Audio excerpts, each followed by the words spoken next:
Let's try to solve this question here. A mass M of 5 kg is suspended by a rope of length 2 meter from the ceiling as shown in the figure above. So we have this mass M over here, and this mass M here is 5 kg. Let's label it in the diagram. Then this mass here is suspended by a rope. So this is the rope from the ceiling. So this rope should be connecting from here to here. Yeah, it's one rope over here, then this rope is 2 meter. Okay, then a force of 45 newton in horizontal direction is applied at the midpoint R of the rope. So if this is the rope and it is 2 meter, right, at the midpoint means by 1 meter from this point over here, a force of 45 newton is exerted in the horizontal direction. So it's pointing in the x direction. Okay, so here you should expect 1 meter, then here 1 meter, because it's the midpoint of the rope, and the rope is 2 meter. Okay, by neglecting the mass of the rope, so you treat this rope here to be massless or zero mass. Determine the angle theta the rope makes with the vertical in equilibrium. So you see that this system now is in equilibrium. When you learn about in equilibrium, you know that all the forces balance each other out. So you should analyze everything using Newton's first law. And what do they want to find? They want to find theta, which is the angle that the rope makes with the vertical. So the vertical is the dotted line here, and the rope is this line over here. So I believe the theta that you are finding is the angle between this rope and the dotted line, which is labeled over here. Okay, so once we know clearly the situation, let's move on to draw a free body diagram, because free body diagram allow us to know how all the forces are acting on an object. But here, as we discussed in the video of free body diagram, there are two possible points that we can draw a free body diagram. One, we can take this midpoint R as our point of interest, and from there we draw a free body diagram. The other one is we pick this object of mass M here as our object of interest and draw a free body diagram. And we will draw both because both of them I think will be important for us to solve this problem. Okay, so let's start. The first free body diagram that I'm going to draw is I'm going to draw it for the midpoint R over here. So I'm going to use this dot here to represent midpoint R, and I'll draw my axis. For my axis, there's no clear indication where this midpoint R will move, but I think it's okay for us to draw a normal horizontal and vertical axis, because as you can see, most of the stuff here is happening either vertically or horizontally, except for this line over here. So it should be fine to draw a vertical and horizontal axis. Okay, so this will be my y-axis, this will be my x-axis. So I label x and y. Now I ask myself the 5 question. The first question, does this point R here has mass? Well, this point R here is midpoint of the rope, so it should be something mid of the rope. But we are neglecting the mass of the rope, so mean by this rope should have 0 mass. So this midpoint R here should have 0 mass. So 0 mass means by no weight. Okay, second question, is this point or this object of interest, this point R over here, is it connected to any rope, strings or things, something like that? Well, yes, you are connected to a rope to the ceiling, and you're connected with a rope to the mass M over here, right? So there are two ropes connected at this point over here. It's one rope, but you can think of it as two different sections already, because there's a force over here bending, pulling it, right? So you can think of it as two separate ropes already at this situation. So in this case, you have two tension then, because there's two ropes pulling, two ropes coming out from that point. Okay, so one will be pointing up with an angle of theta, the other one will be going down like this. Okay, so we'll label both of them with a different subscript, because we can think of them as different portion of a rope, even though they are the same rope. It's the same 2 meter rope, and because there's a force acting in between, then you can it's sort of, you can think of it as sort of breaking the rope into two separate ropes already, because there's a force in between. Okay, so you have to label the tension differently, because you think of them as two different portions of the rope. So this one I'll label it as T1, this one I'll label it as T2. Okay, Then next, second question done. Third question, is there any force being explicitly mentioned or depicted in the diagram over here? Well, as you can see, they mentioned there's a force of 45 Newton applied at the midpoint R. So it's explicitly stated in words and in the diagram. So that would be our external force. Let's label it. External force coming out like this. Okay, and I'll label it as F. It's indicated in the diagram. Fourth question asks whether you are touching any surface or not. Well, in this situation here, you see midpoint R here is only connected to two different portions of the rope. That's all. It's not touching any surface or not touching any object. So in this case, you should expect no normal force, and because no surface, not touching any surface, the fifth question should be a no as well. Fifth question is whether there's any rough surface. If you're not touching any surface, there should not be any rough surface. So there's no friction as well. So that's all. That's your free body diagram for this point R over here. Okay, now let's draw also the free body diagram for mass M.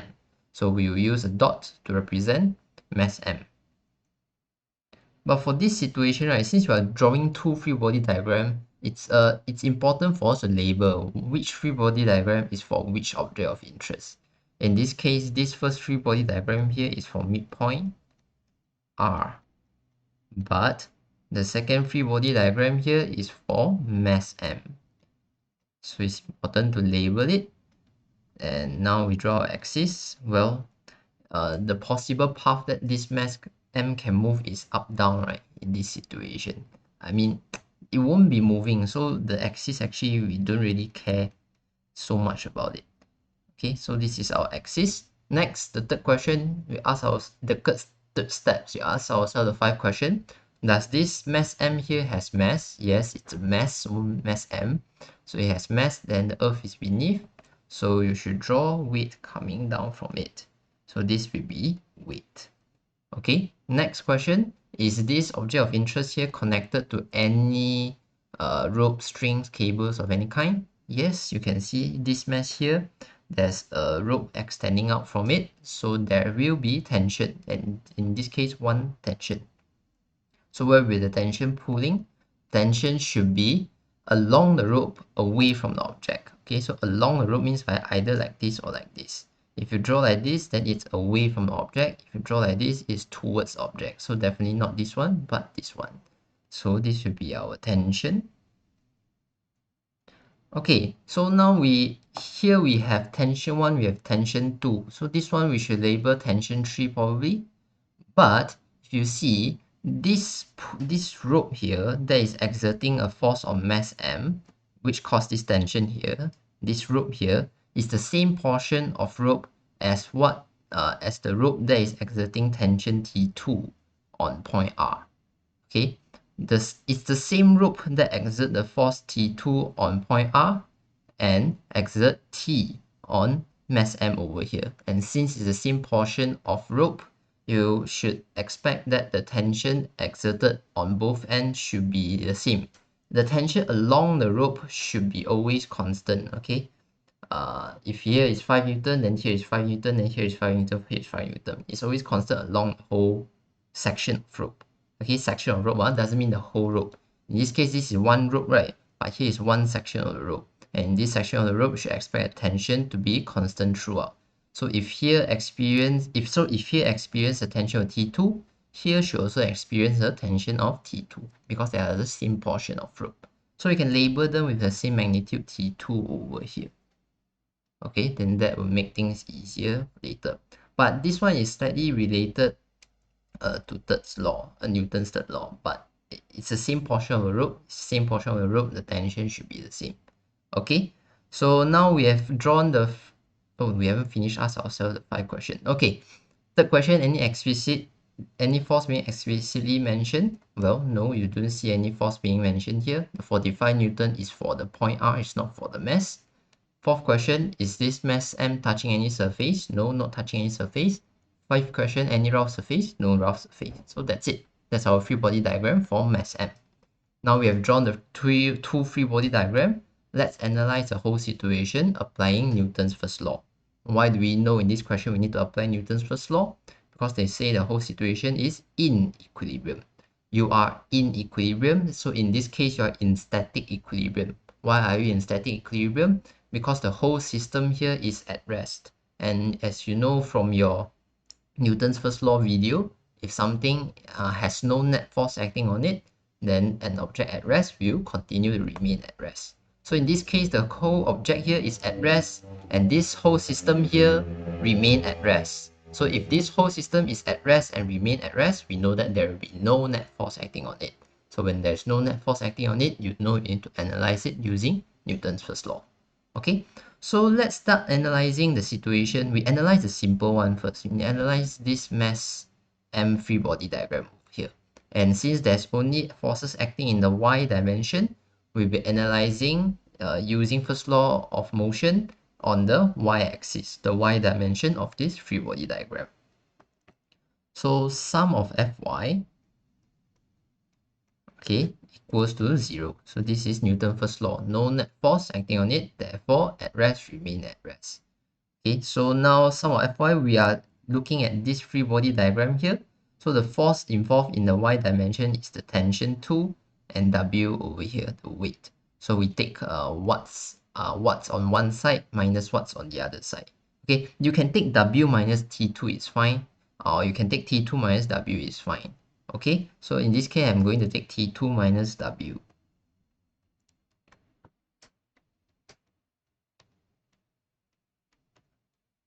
Okay, so if I'm doing in this case, I'm taking up as positive, down as negative this way. So I'm taking my positive y to be pointing upwards like this. Okay, so now you know this, then you know T2 will be equals to W, and W will be equals to mg, and m in this case is 5 kg, then this will be 9.81.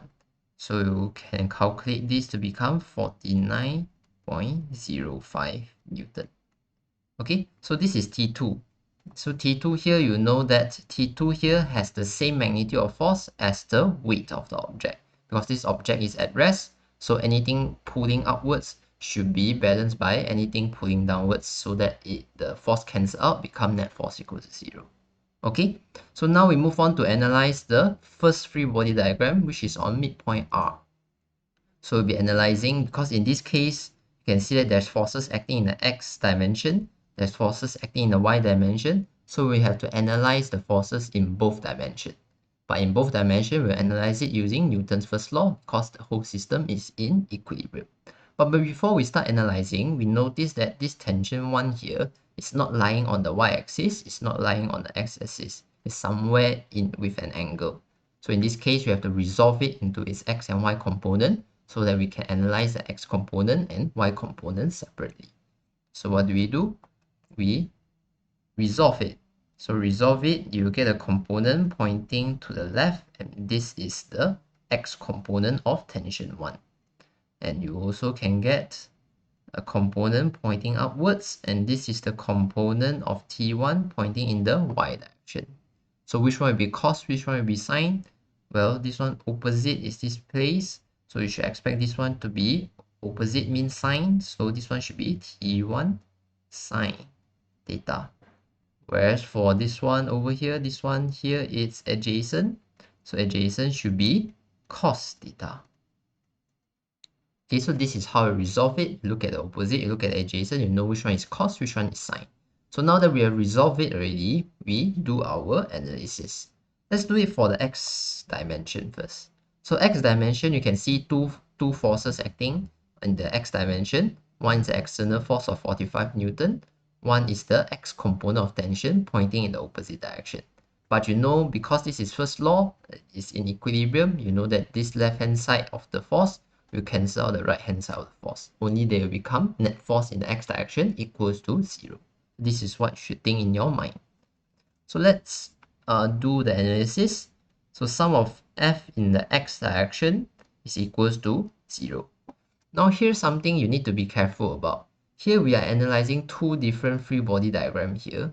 So it's quite important for us to indicate that this part of the calculation is for this free body diagram, and this part of the calculation is for this free body diagram. So how do we indicate that? Well, you can do it you can label it on top. You can label it like this is for mass M, something like this. Then this is for midpoint R, something like this. You can do it this way. This way is quite clear, quite good to do it like this. Or you can just label it. This one is for mass M. This one is for midpoint R. Label something like this will suffice as well. Okay, so let's analyze it. In the x dimension, let's take something on the right minus those things on the left. Right is f, left is t1 sine theta. So we take right minus left. Of course, you can take left minus right. It's the same thing because you end up with 0. So we take right minus left. And what do we get? Equals to 0. Okay, so this whole thing here is what's happening in the x dimension. So now from here we can know that t1 is equals to f divided by sine theta. And f here is equals to 45 divided by sine theta. So this is the equation we have now. We have two unknowns here. We don't know the tangent one and we don't know the theta. What are we interested in? Theta.